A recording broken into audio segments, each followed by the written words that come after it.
Okay, we're on. Guys, we are week 2 of behavioral training with our wonderful Dr. Armendariz.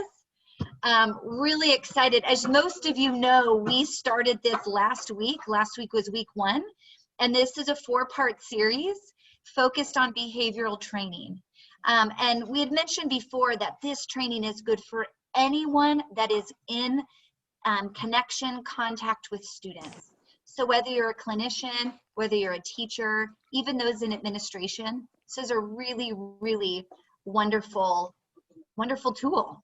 It's a wonderful tool so that you feel like you are completely prepped and ready to conquer the classroom, right? And to deal with all types of students. So I'm going to send it over. I will say this at the beginning, and then Dr. Armendariz will repeat it at the end. This presentation and every presentation is made available to everybody that's participating. So if you would like to receive a copy of this presentation, you'll want to send me an email. I will write my email address in the chat box. And in any time, just send me an email and say, please add me to the Google Doc, and we will send the presentation your way. So at this point, I'm going to make Dr. Armendariz, he's going to be the host. And here you go. All right, you're on. All right. So I'm just going to go ahead and mute everybody just so we'll have lots of, so everyone can hear me clearly. So I'm going to have the mute all here. Lovely visuals, right, as we talked about last time in our first presentation. You know, I'm really excited to share this information. I thought back after looking through the presentation, I started learning these techniques about 10 years ago. So in my undergraduate, when I learned how to communicate with young children, and these are something I still use every single day. So I'm definitely going to go through this and break it down into lots of different parts. And a lot of you are already probably doing this on a day-to-day basis with your kiddos. I know I did a few of these things, and I'll make sure to point those out as we're going. Okay, so let me go ahead and make it full screen here. Okay. And I think when I hit play there, perfect. So now I can see it on both ends. Again, my name is Dr. Armendariz. I am a school psychology graduate and have lots of experience working with kids. And the reason why we're here today, and it's National Mental Health Awareness Month, is between 13 to 20%, or 1 in 5 of children experience a mental disorder in any given year. So if you always just raise your hand and look at your hand and think of it as 5 children on that hand, 1 in 5 of those kiddos is struggling with some serious mental health problems, enough to have that diagnosis there from the DSM, or even potentially in the school. So today's presentation, I'm going to be reviewing a little bit from last presentation, and that presentation is available to you online as well. I'll go through effective positive reinforcement. What does that look like for us when we're working with kids? Commands, because these are things we do with kids. How do we make them effective? How do we be more knowledgeable about when we're using them? Then we'll take a little bit of time to review social emotional skills, and then questions and discussions. So please write in comments as we're going. Feel free to jot down some ideas so we can discuss this at the end and be like, you know, that just doesn't work. Let me put this down. And so let's discuss it a little bit more and have some fruitful discussions here. So that's my brother and myself there. And so sometimes commands didn't work with me when I was a little kid. So again, how was, you know, as therapists working with little JoJos, that was my nickname, how do we get those to be the most effective? How do we create those reinforcing environments? So keep moving forward, right? So last week's presentation, we reviewed positive behavioral management. Thinking about working from a base of that pyramid that we saw, creating behavioral expectations, so having all the rules posted, and then in looking at some more of the resources and putting them up into a list for Google Drive, I was able to come across some more templates. Here on the right, through PBIS, or Positive Behavioral Intervention Support's website, they have templates for what to look at within an environment. So those are another tool that we can have, because our environment is another teacher, and we'll discuss a little bit more today. And then mood and behavioral self-regulation, not only for our kiddos, but also for ourselves, right? So we have to take care of ourselves before we can take care of others. And we're also modeling that really, really good mood and behavioral regulation for others. So today I want to start out with some technical jargon. It's in the behavioral world. A lot of you have reviewed this in your previous classes, but just as a review, thinking about what is operant conditioning. And so you may have heard reinforcement, you may have heard of punishment, definitely have, right? So the concept is anytime something is reinforcing, it's increasing a behavior. So you see that here at the very top, right? Then left is anytime something's punishment or considered punishing, it's decreasing a behavior. So those are the key concepts there. Then positive is always just, that doesn't mean like a connotation, like it's all great, it's awesome. Positive just means it's adding something. What are we adding to help increase the behavior would be positive reinforcement. Then negative, what are we subtracting to be reinforcing? Okay, so we'll take a look at some examples here. So the key concept is reinforcing. It's increasing the behavior of what we're seeing. And I don't know if any of you are familiar with the Big Bang Theory. There was one episode where Sheldon, here at the right, was reinforcing Penny every time he saw an expected behavior with chocolates. So every time she did something that he desired or that was expected, he would automatically pair that with a great job and a chocolate, okay? So the concept's there, right? We're reinforcing anytime positive, we're adding in a comment or even sometimes a poker chip to a kiddo that they can maybe cash in later for some free time on the computer. Negative reinforcement, this one is more, again, you're taking something away to increase the behavior. So this might be a kid does something correctly on an assignment and it's not his favorite assignment. So the next time they get less time on that assignment. So it's based, we're hoping that it's going to increase the that behavior that they're going to keep on task, right? So some key tips on reinforcement. So don't be like Sheldon. Primary reinforcers are food. They are extremely powerful. Those are the natural innate desire for us to be reinforced. We need food to live. So think through this with your team if you are going to use primary reinforcements. Usually this is already for a kid who's had multiple attempts at a behavior plan, something we'll be talking about in part 3. Typically in the school realm, we use secondary reinforcers, and these are quite a bit of our verbal praise. We're adding in those comments. There might be some pats on the shoulders, some dabs like the kids love, and some poker chips or things stickers that they could cash in at a later time. And one thing about this though, similar to adults, how we earn paychecks or compliments through our work or interactions with others, be very mindful about not, once you give those to kids, they've earned it. In that moment, if they did something right after, even if it was an aggressive behavior, we wouldn't pull away those points or those tokens because they've earned it. At work, when we maybe show up, if I showed up to this presentation 2 minutes late, I don't think I would want my paycheck docked or something penalizing. So think about it that way. We always want to give them that. They earned it. So keep up with that. So I'm going to briefly review this. We're going to go into this a lot more into part 3, but there's different types of reinforcement schedules. Continuous, we're just providing it every single time. A lot of times when we're teaching, that's what we're doing in the very beginning when kids are learning things. And there's different other different ones that you can look at are partial or interval schedules. So interval schedule, you can think of it as it's either fixed or variable. Fixed meaning there's like a time frame there. So every 2 weeks we get our paycheck, or every month we get our paycheck. There's a time frame there. Variable, again, it's varying amount of times could pass by.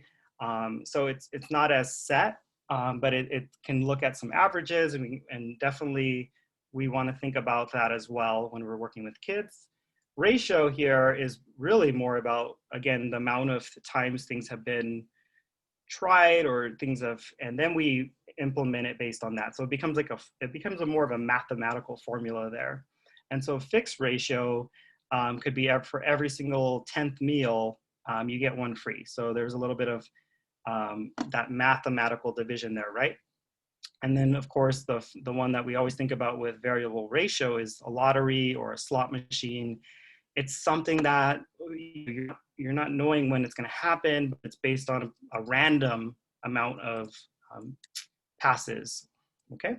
So we'll go through those a lot more in part 3, but I wanted to introduce those to you and for you to kind of think about. So there are some behaviors that we acknowledge, that we just might acknowledge. So thinking about behaviors, there anything that we see or do, um, and of course there are behaviors that we do not, we should never tolerate. So again, there's physical and verbal aggression. Those are things that and just property destruction, we are not going to accept that. Anything that could hurt ourselves or others as a kiddo, we want to teach them really quickly that that's not okay. But sometimes a little wiggly seat, slighter voice volume, standing, I see a lot of adults stand when they're at their desk. We have standing desks. So eye contact, so that even might vary by culture. So you got to be really mindful about that and how that looks, right? So we don't, we want to ignore some things. Again, we really want to show kids we're paying attention to the behaviors. Some things might not be considered, depending on the context, a mistaken behavior or something to try to reinforce differently. So I love these two quotes. So every time I work with kids, I always try to keep that in the back of my mind. So children aren't coloring books. You don't get to fill them with your favorite color, right? That's a quote from the book Kite Runner by Khalid Hosseini. And then another one by Carl Rogers is people are just as wonderful as sunsets if you let them be. When I look at a sunset, I don't find myself saying, soften the orange a bit on the right-hand corner. I don't try to control a sunset. I watch with awe as it unfolds. So again, thinking of all of these things, your philosophy when you work with children is super important. The other philosophy I have, and these are things that I started learning 10 years ago that I use on a consistent basis, and that's using pride skills. So back to our first presentation, for an environment to be really reinforcing, it has these things that the adults are putting into it, and you're modeling these pride skills. And they make the interactions more meaningful and more fun for kids and engaging, right? So on the left here, pride stands for praise. R stands for reflection. I is imitation. D is description. And E is enjoyment. So having that enjoyment there. So we're going to go through each of these. But the more you're putting into the environment with these, you're creating that relationship. And that's the base of your pyramid or where you're working from, so that you have a strong foundation to work with kids, and you're putting more of that caring, loving kindness into their piggy bank there. So let's go through each of these. Praise. So as the teacher, when you use praise, this is something you do when you're teaching, you're giving it pretty frequently. So you want to be mindful about some of the things you're doing with your body. So are you getting here, especially when you're working with younger kiddos, are you getting a little bit closer? Is the eye contact there? Are you able to connect and engage with that? And then you're actually focusing a little bit more on the effort and the progress. So as you can see in the younger example up there, I love how you're mixing paints to create new colors. So she's really acknowledging the process. So it's not, oh, you're so smart. So she's labeling it, talking a little bit about what that is. And we're going to go through a little bit more about labeled praise in a little bit here. Reflections. This is one technique. For some reason, it took me a little longer to understand it, but really what it is you're reflecting back what the kiddo says to you, in a sense of you're letting them know that they're being heard, that you got it. So it's just a way for them to have a mirror or understanding of a soundboard of, wow, they're paying attention, and it really serves as a way to problem solve. It gives you a nice way to show that you're being curious and interested about what they have to say, and it feels really nice to be heard. And so for younger kids, that's definitely helpful. Here in the reflection in the older example, the young kiddo or the adolescent saying, I'm going to do my project on being a nurse. And simply you're just echoing that. You're going to do your project on being a nurse. And so maybe a nice follow-up would be like, hey, what does that look like? What is being a nurse? Tell me more about it. So those are some fun ways to just keep the conversation going. Imitation. And this is just like it sounds. You're imitating the student's behavior, and they might verbalize it. And you can verbalize it as well. Again, it goes back to the reflection, but you are doing exactly what you're saying that they're doing. What we see with this, and it's been shown in the research, is a boost in self-esteem. that younger kiddos, older kiddos, they love that adults are tuning in, especially the younger kiddos. They're like, whoa, they're following my lead. They're, it's such a boost in their self-esteem. And then you're also modeling that expected behavior. So you're showing the kids that, wow, I'm showing the adult kind of how to do it and they're following me. And so that's super powerful for a young kid and even older kids too. Then description, I'm really thinking like a sportscaster. So a lot of you watch sports or you might see other events on TV. When you're working with kids and you're doing any activity, you're just describing it. And what that does for kids is it also, again, you're building the relationship, but there's a growth in vocabulary. Unfortunately, a lot of kids we work with, especially if we're working with a lot of kids from lower SES backgrounds, socioeconomic status backgrounds, oftentimes their vocabularies aren't where they are for kiddos who come from higher SES backgrounds.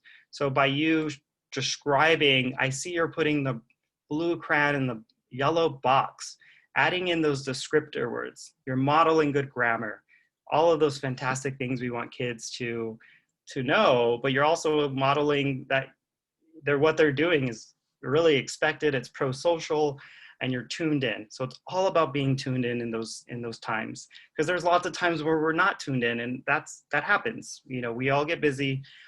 So when you can do these, really put it back into the environment. And then the last one for pride is enjoyment. Younger kids really get tuned into this, older ones for sure. If you're not really enjoying the activity with the kid, they kind of say like, whoa, it's really not that fun. They really take your lead on that sometimes.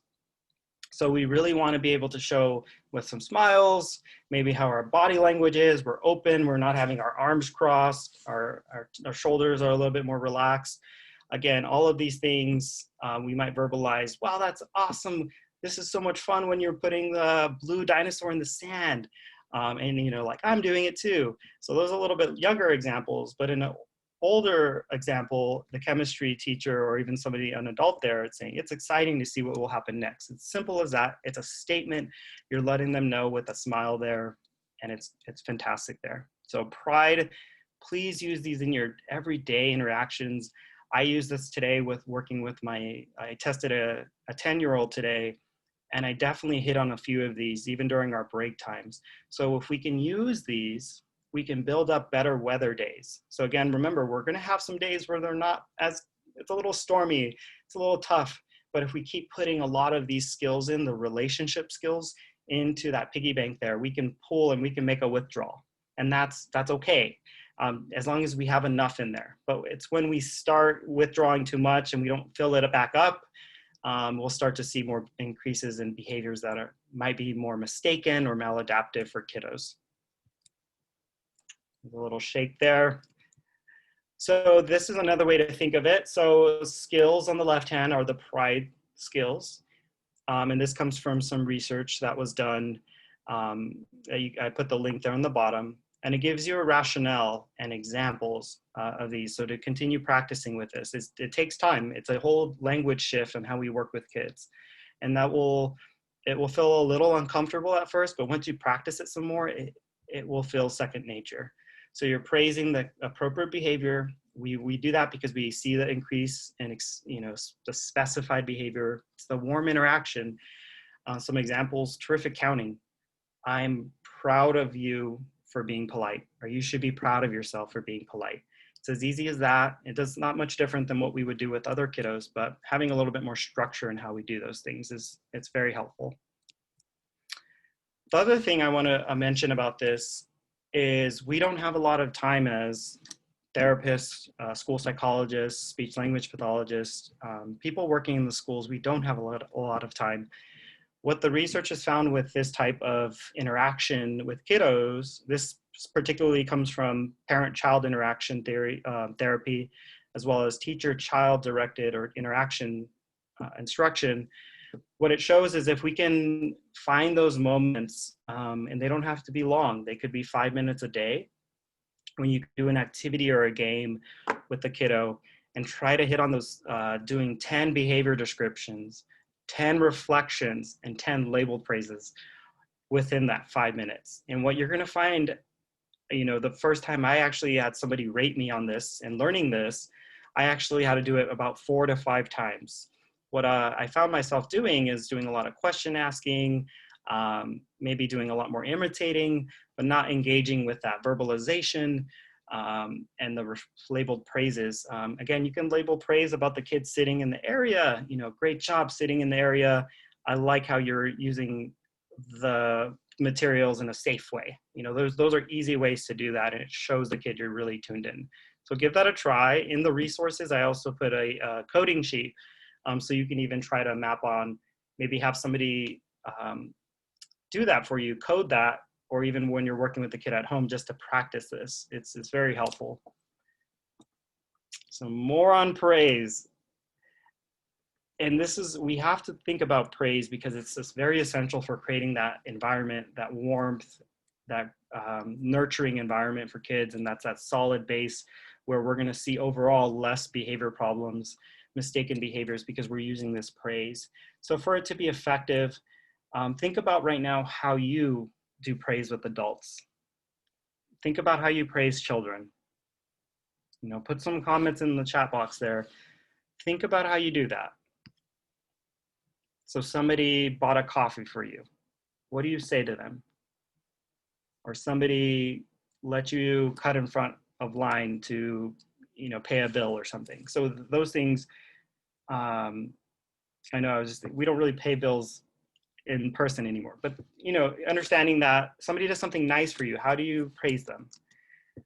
So again, because behaviors are anything we say or do, and when we have it, there's a desired or expected behavior, something nice, we acknowledge it. But as adults, sometimes we kind of just say thank you, or I appreciate that.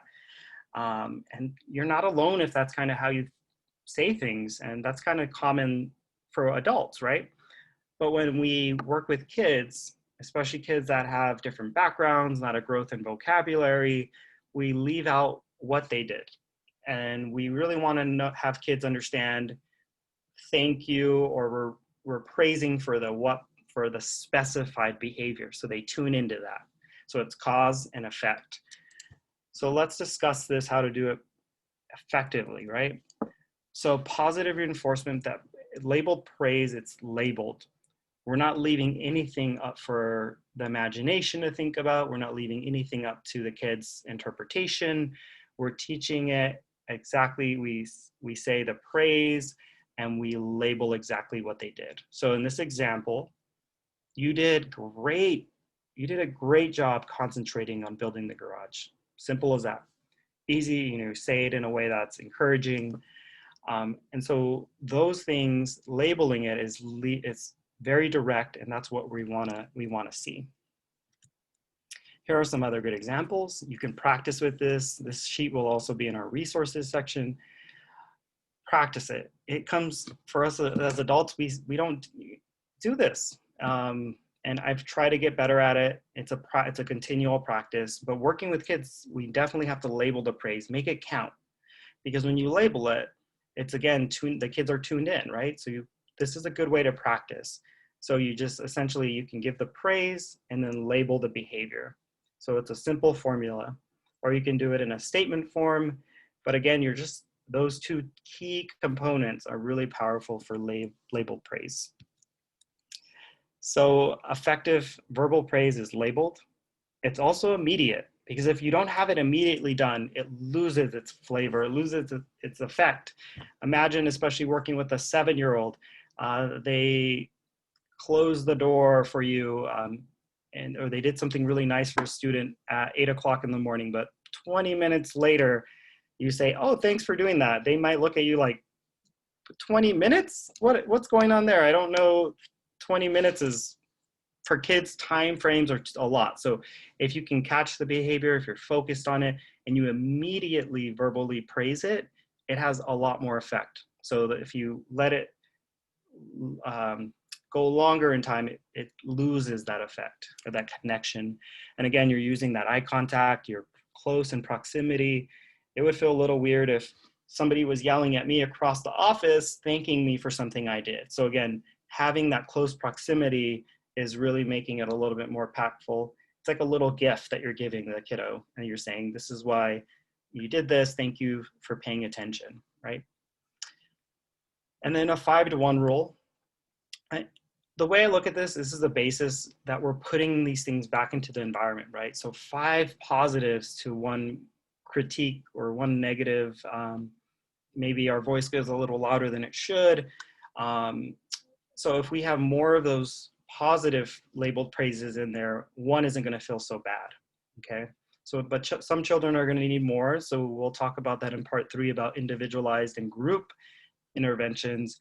But having that consistent basis and working from that, it's really helpful. Just having that baseline is going to pay off in the end. At first, it doesn't seem like it's working, but overall, when you're setting that tone, it really carries through. And I've seen it a lot with kiddos where teachers say, this kid, I couldn't control him in the classroom, and I get to the testing or working with them or on one-to-one, and I'm praising the effort and really connecting.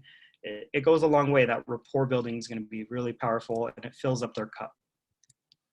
So this is good practice for during our relationship building. So those labeled praises, the pride skills. And what you noticed I didn't review in the pride skills, what it doesn't contain is questions and commands. So questions and commands are things we do all the time with kids. But when we're really working on the relationship building, it's got to be really child-led and directed. So you're reducing the amount of questions, and you're definitely reducing the amount of commands, okay? Because when we do questions, that's showing we're in charge as an adult. I asked you a question, you gotta respond to it. So, or a command is definitely, I'm giving you a command, you need to do it. So those things are showing that the adult is in charge and not the kid. So we really wanna give the kid as much power and really showing and modeling those expected behaviors. There are going to be times where we have to do questions and commands, and we do that every day when we do our testing and when we work with kids in therapy. And this is something I really want everyone to think about: avoiding no, don't, stop, quit, and not. When we think about this in our language with kids, often younger kids, when you say don't run, their brain, the last thing they heard was run, so it kind of lingers in there. So if you say, use your walking feet, stay on the sidewalk, all those things they kind of capture in their brain. It's more direct. Other things, just focus on the positive there, because that's the way we want kids to interpret it, and their brains to start seeing, oh, I'm making those connections. The other stuff might just get a little confusing. Unfortunately, a lot of us grew up with this type of language. I know for myself, I did. So it takes a little bit of time to work on that, and then ask your colleagues, say, hey, can you kind of tune in to, when I'm working with this kid, if I'm using any of these terms, because sometimes we do it without even thinking. So practice this every day, please. I can't stress this enough for everybody, that we have to practice it. Even with our adults, it's going to sound a little weird, or other people will say, whoa, where did that come from? But this is so important. And the reason why is a lot of research is clear that the students with behavioral problems, students who have been kicked out of multiple preschools, who are labeled emotionally disturbed, they receive significantly less praise. And the kids who really need it the most are the ones that are not getting this. So if you can give that consistent basis of praise to everybody, it is going to pay off. Like, kids are going to have more praise in their life, and that's something we can all use. And again, you're praising the effort. You're not just praising them superficially. So you're giving them that good way to think about themselves. It becomes something that becomes hopefully internalized for the future. Then when there's kids who might have low self-esteem, if you are giving a lot of those, oh, you're so smart, look at you, you're brilliant. A lot of times kids, and research has shown that if a kiddo feels that it's superficial, it just doesn't come across the same way. So again, always try to think about how can we praise the effort, that specific behavior. Just, leave it at that, because again, we don't want kids to start internalizing different messages. That's something we want to be consistent with. Now for commands, something we do every day with kiddos. Kids have commands by their teachers, adults give them commands. Kids in general have very little rights. So for commands though, when we do use them, we want them to be effective. So we want to be specific. We want a neutral tone of voice. We want to use them less often. There's other ways we can work at that. Give someone response time, praise after compliance, and then we'll talk about questions as well. So I'm going to go through these. So when we have specific commands, make them count. If you're going to use them, make it teachable. So examples, as I talked about earlier, we avoid don't run. You say walk, use your walking feet, stay with me. It's very direct. And once they do that, you're acknowledging it, you're being specific. So you're just being very clear in your language. And kids, young kids especially, need that. Older kids, it's really helpful that they're seeing that, and older kids might have more wiggle room with that interpretation, and they, if it's very clear, there's going to be less room for that. Then clear commands, again, so when we're thinking about these, we kind of try to think about our commands not having too much added to it. So we're not walk slowly or making it a different kind of attitude or frames, get very clear, neutral tone. Please go to bed. Your voice isn't going up at the end. Your face isn't scowling at the kiddo. All those things we have to pay attention to, because if you add extra things into a command, it could become something totally different. So you're already asking the kid to do something. So just give it in a neutral tone, and you just kind of want it there because it is what it is. And that's another teacher. So if it's a rule that you're already stating in the class, if the kid comes back and say, well, I don't want to do it. And you can kind of just say, that's the rule. This is what it is right now in that frame of mind. So you always want to think about the kid knows the rules. You're giving them a command to remind them. And when they do that, you're going to definitely praise them for that. Here's another activity. I think these are really helpful for us. These are more this was taken in the context of a family or a parent when you're working with them, but you can think of some ineffective commands sometimes we might give for kids, like sit, don't run, or you sit quietly. Other things, we want to be very specific on what we're commanding. So we could say, please be quiet. Use a softer voice for those first two there, for quit shouting. So definitely make them polite, and short, sweet, and very direct, right? And then thinking about our time with how much response time between the command. Well, if they're a younger kiddo, they might need a little bit longer to really process what you said. So that's why I said, when I mentioned keeping it direct and simple, smaller kids, you may want to give the command. So please go back to your seat. You can, in the middle of that, you can kind of focus on another kiddo, say praising the kids who are sitting down, and we'll talk about that in part 3 some more, but praising the other kiddos that are sitting in their areas. And then at that 10 seconds, you can, once that kiddo does it, let's say, you immediately tune into that and you praise them for sitting down. Thank you for following my direction. I actually use that quite a bit today. Praise after compliance. Older kiddos, maybe just a couple seconds, and they, their brains are still developing at that time, and they also might have other things on their mind, especially being teenagers. So just kind of giving them some grace on that as well. But always praising after compliance, use that labeled praise. Something to think about with a when-then command as well is something called the Premack principle, meaning when I eat my broccoli, then I get my little piece of chocolate, something like a dessert, right? So if we do something that we don't really like as much, I mean, I like broccoli, but other kids might not like that. Or even when they have to do an assignment that's pretty hard for them, when you do 5 minutes of this, then you have 2 minutes of the computer time, fun time, right? So you have to do something a little bit hard to get something easy, and that's called the Premack principle. On the right is another resource that will be in our resources Google Drive, and these are things that you can kind of rate yourself or have others even rate you on, am I doing this with my kiddos? Am I using my when-then commands? Am I really stating the rules positively? So just another way to be mindful about what we do, because if we don't reflect on it, it doesn't change. So here's another way to look at that. Pride. And there's some visuals there for all of those. And then on the right, some reminders there. Again, try when you're building this relationship, even in your daily practice, try to cut these words out. You're just going to teach better, more direct ways of communicating when these words are out of your language. Definitely avoiding criticizing. I think many of my colleagues, I don't see them doing this. We would never want to tell a kid you're acting like a baby if they're whining. That's something that's pretty hurtful. Again, avoiding commands and questions. We already do a lot of that in our teaching. So if there's any way that you can avoid that during maybe playtime, it really shows the kid that they're having a voice. And then we'll also talk about in the next training about ignoring.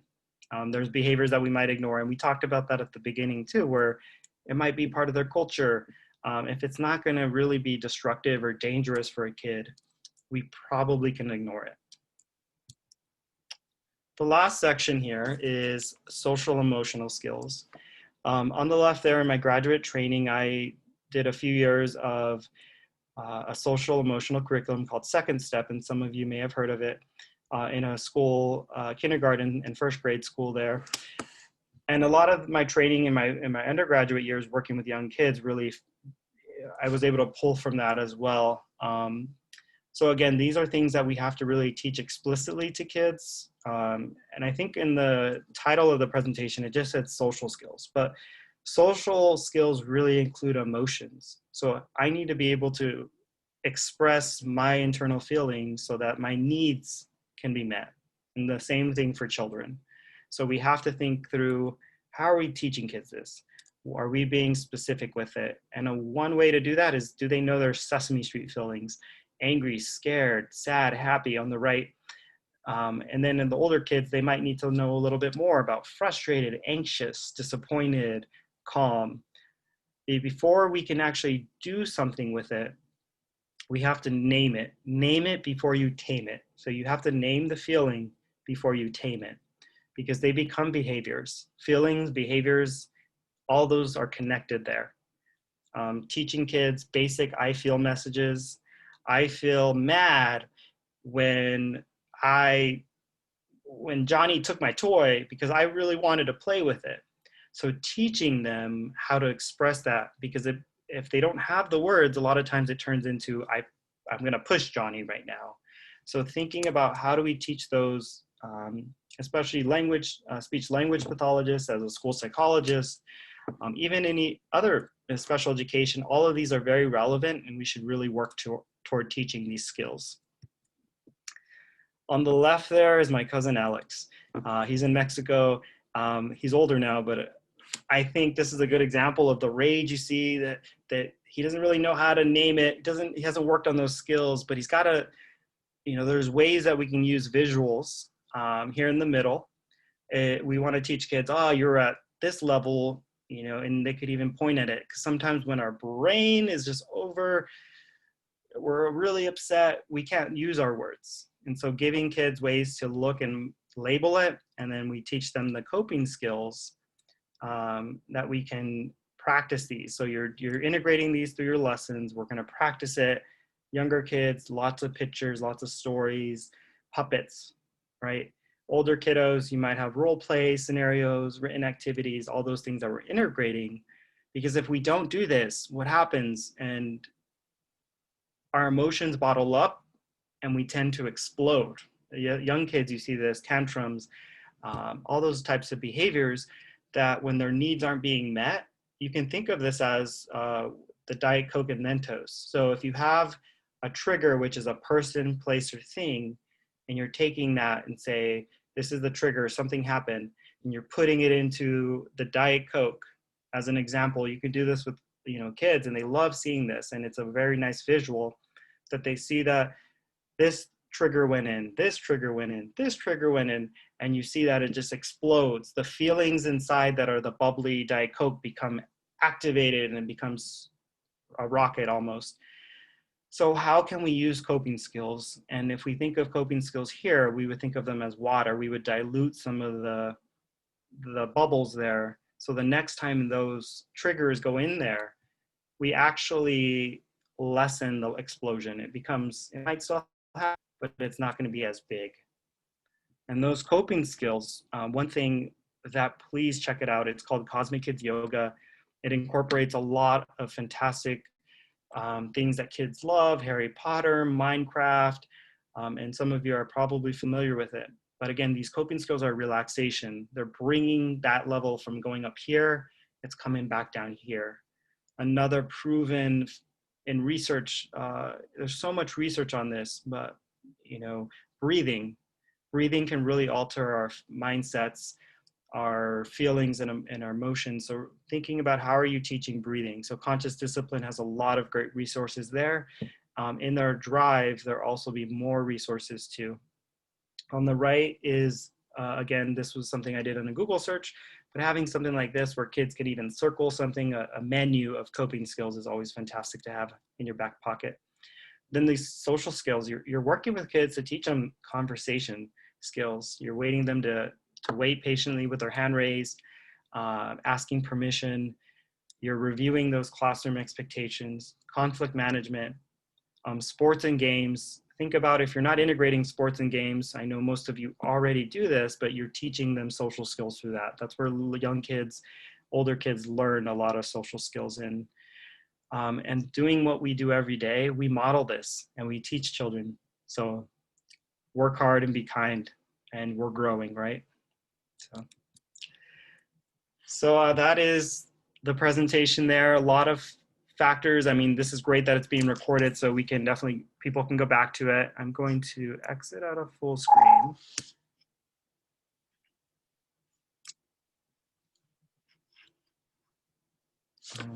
Let's see. There we go. All right, so I really would be excited to take some questions here or some comments, and just kind of thinking through a little bit of these and having conversation about that. And let's see in our chat. Ashley, thank you. Smiles, all right, great. If somebody would like to raise their hand on the right-hand side, or please raise your hand and think about some questions or some comments, or feel free to write them in and we can just talk about this. We still have about 15 minutes that we can have some good conversation about this. Has anyone actually used the Pride skills before? What do you think and how it works? How are you doing commands? Things like that.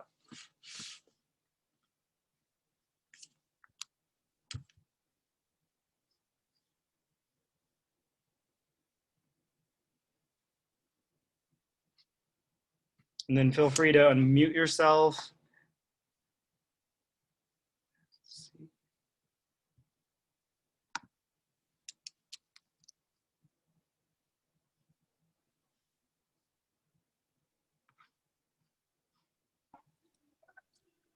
Well, what we can do is, if anybody does have a question, then you can send an email to me and I'll make sure that Dr. Armendariz gets it. Again, my email address is in the chat box. If you want a copy of his presentation, send me an email and I'll make sure you're added to it. I think we're good. I think we had a great day today, and we'll be back next Tuesday at 4 o'clock for our presentation for week 3 of behavioral training. And great job. Always informative.